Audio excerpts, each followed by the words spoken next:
டிவிகேல மாற்று கட்சியினர் இணைஞ்சிருக்காங்க. மாற்று கட்சியினர் இணைவு விழா. டிஎம்கேல இருந்து நிறைய பேர் இணைஞ்சிருக்காங்க. புது கொத்தூஸ் இணைஞ்சிருக்காங்க. இங்கே விர்ச்சுவல் வாரிஸ் இணைஞ்சிருக்காங்க. இங்கேருந்து முன்னாள் அமைச்சர்கள் இணைஞ்சிருக்காங்க. எம்எல்ஏ இணைஞ்சிட்டாரு. இந்த கொள்கை பரப்பு செயலாளர் இணைஞ்சிட்டாரு. அங்கே வந்து ஒன்றியத்தில் இருந்தார். தொண்டர்கள் இணைஞ்சிட்டாங்க. இணை விழா அப்படின்னு சொல்லிட்டு டிவிகேல இப்போ கடைசி ஒரு 2-3 மீட்டிங் பார்த்துருப்பீங்க. அதே மாதிரி டிஎம்கே நிறைய பேர் இணைகிறாங்க. அவங்க ஒரு ஜென்சி மீட்டிங் வச்சுட்டு காமெடி பண்ணிட்டு இருக்காங்க. நம்மளாம் நடந்துட்டு இருக்காங்க. பட் ஏடிஎம்கே அது முடிஞ்சிருச்சு. அது அவ்வளோதான். அந்த மாதிரி கதையை ஆயிடுச்சுங்க. அவர் எடப்பாடி அவர்கள் வந்து அப்போவே குழி தோண்டி அந்த ஏடிஎம்கேன்னு ஒரு கட்சியை மூடிட்டு போயிட்டார். இப்போ அவர் மட்டும் இங்கே தனியாக உட்காரலான்னு பார்த்துட்டான்னு நினைக்கிறேன். எனக்கு தெரிஞ்சு 234 தொகுதியிலையும் ஒரு ஆள் நிற்கலாம் அப்படின்னு நினச்சி ஒரு இது மட்டும் சட்டம் மட்டும் இருந்துச்சுன்னு நினச்சிங்களா, எனக்கு தெரிஞ்சு மொத்த பேரையும் வெளியே அடித்து விட்டு அனுப்பிட்டு 234 தொகுதியிலையும் எடப்பாடி அவர்களே நின்று ஆட்சியை பிடிச்சி அவரே உட்காந்துருப்பார். அப்படி ஒன்று இருந்துருச்சுன்னா, சரிங்களா, அப்படி ஒன்று இருந்துச்சுன்னா கண்டிப்பாக இது நடந்திருக்கும்னு நினைக்கிறேன். ஏன்னா அத்தனை பேரையும் வெளியே அடித்து பத்தினார். இப்போ அவங்க ஒரு இடத்துல ஜாயின் பண்ணி அவங்க கரெக்டாக இருக்கிறாங்க. முக்கியமாக பார்த்தீங்கன்னா நம்ம செங்கோட்டை அவர்கள் அவர் என்னென்ன பேசுனாங்க. இப்போ பார்த்தீங்கன்னா என்னவா இருக்காரு, ஆட்சியில் இருக்கிறாங்க. இப்போ நீங்கள் என்ன பண்ணிட்டு இருக்கிறீங்க, ஆட்சியில் இருக்க போராடுனீங்க. ஏதோ ஒரு வழியில் நம்ம வந்து சிஎம் ஆயிட முடியாதா அப்படின்னு சொல்லிட்டு என்னென்னமோ தப்பு கணக்கெலாம் போட்டு பார்த்தீங்க. பட் நாமத்தை போட்டு விட்டாங்க. அந்த மாதிரி ஒரு கதையாயிருச்சு. அங்கே யாரும் இணைய போகிறது கிடையாது. அங்கேருந்து வெளியே தான் வந்துட்டு இருக்காங்க. ஏடிஎம்கேலேருந்து முக்கியமாக நிறைய பேர் வெளியே வராங்க. ஒரு சில பேர் கட்சியில் ஓய்வில் இருந்தவங்க கூட இப்போ நிறைய பேர் ஜாயின் பண்ணிருக்காங்க. இதனால் யாருக்கு பெனிஃபிட்? யாருக்கும் இல்லை. அந்த கட்சியில் அடிப்படை உறுப்பினராகவும் கட்சிக்காக பல வருஷம் வேலை பார்த்துருப்பாங்க பார்த்தீங்களா, அவங்க தான் இப்போ வந்து படாபட்டு இருப்பாங்க. என்னென்னா இப்போ டிவிகேல எடுத்துக்கிடுங்க. ஃபார் எக்ஸாம்பிள் டிவிகே எடுத்துக்கோங்க.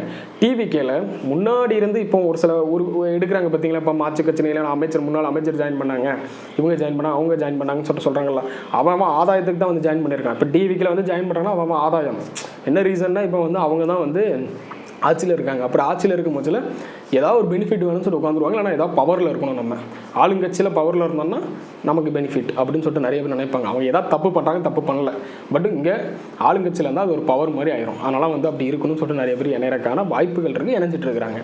இப்போது ஃபார் எக்ஸாம்பிள் இன்னொன்று எடுத்துக்கிட்டிங்கன்னா, இதில் வேலை செஞ்சவங்களாம் இருப்பாங்க பார்த்தீங்கன்னா, அடிப்படை உறுப்பினர் அப்படிலாம். சென்னை இருக்குன்னு சென்னையில் சென்னை எடுத்துக்கிறீங்க. அந்த சென்னையில் மாவட்ட பொறுப்பாளர் போடுவாங்க, செயலாளர் போடுவாங்க, ஒன்றியம் போடுவாங்க, நகர இளைஞர் செயலாளரும் போடுவாங்க, இளைஞர் அணி துணை தலைவர் வார்டுக்கு, அதாவது உங்கள் வார்டு இருக்கும் பார்த்தீங்கன்னா, அந்த வார்டுக்கு கூட ஒரு போஸ்டிங் இருக்கும். இந்த மாதிரிலாம் போடுவாங்க.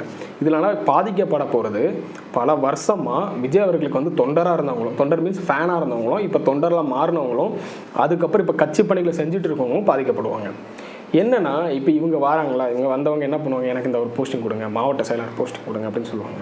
கண்டிப்பாக போடுவாங்க. அப்போது அங்கே வேலை பார்த்தவன் இல்லைன்னா இதுக்கு முன்னாடி இருந்தவன் என்ன ஆகும், முடிஞ்சிச்சு, அவ்வளோதான், சரி ஓகே கட்சிக்காக அண்ணனுக்காக நம்ம இறங்குவோம் அப்படின்னு சொல்லிட்டு இறங்கிடுவாங்க. அதுக்கப்புறம் இப்போது 5-6 இடைத்தேர்தல் நிற்குது. இப்போ இடைத்தேர்தல் வருது. இடைத்தேர்தலில் திருச்சி கிழக்கில் நான் ஒருத்தர் நிற்பேன்னு சொல்லிட்டு இருக்காரு பார்த்தீங்களா. இப்போ ஆல்ரெடி அங்கே தோற்றுருப்பாங்க. பெரம்பூரில் ஒரு ஆள் வந்து நம்ம விஜய் அவர்களுக்கு விட்டு கொடுத்துருப்பாங்க.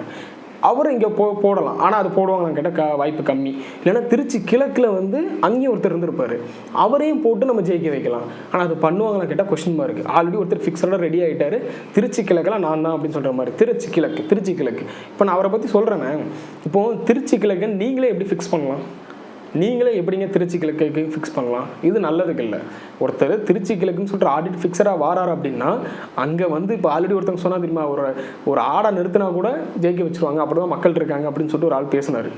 கண்டிப்பாக விஜய் அவர்களுக்கு வந்து இங்கே யாருனாலும் ஜெயிக்கிறதுக்கான வாய்ப்புகள் இருக்குது. அப்படின்ட்டு இருக்கும்போது வந்து அங்கே ஃபிக்ஸராக ஆல்ரெடி இங்கே ஜெயிச்சிட்டாங்க. அவங்களும் வந்து இப்போ ரூலிங் பார்ட்டியாக இருக்காங்க. நம்ம நின்று ஜெயிச்சுட்டு நம்ம ஆயிடலாம் அப்படின்னு சொல்லிட்டு ஒரு பப்ளிசிட்டியாக ஆல்ரெடி அவர் மூவ் பண்ணிட்டார். எப்படின்னா ராகவ லாரன்ஸ்னா திருச்சி கிழக்கு தான் அப்படின்னு சொல்லிட்டு. இப்போ எந்த கட்சியிலேருந்து அவரை கூப்பிட்டு நிறுத்தினாலும் அங்கே திருச்சி கிழக்கு அவர் ஃபிக்ஸராக ஆகிட்டார். புரியுதா உங்களுக்கு? அங்கே இருக்க மக்களுக்கு நான் தான் வாரேன்னு சொல்லிட்டாரு. பப்ளிசிட்டியாக சொல்லிட்டார். பப்ளிசிட்டிக்காக சொன்னாரா இல்லைன்னா இதை வச்சு ஆதாயம் தேட்டருக்கு சொன்னாரான்னு தெரியாது.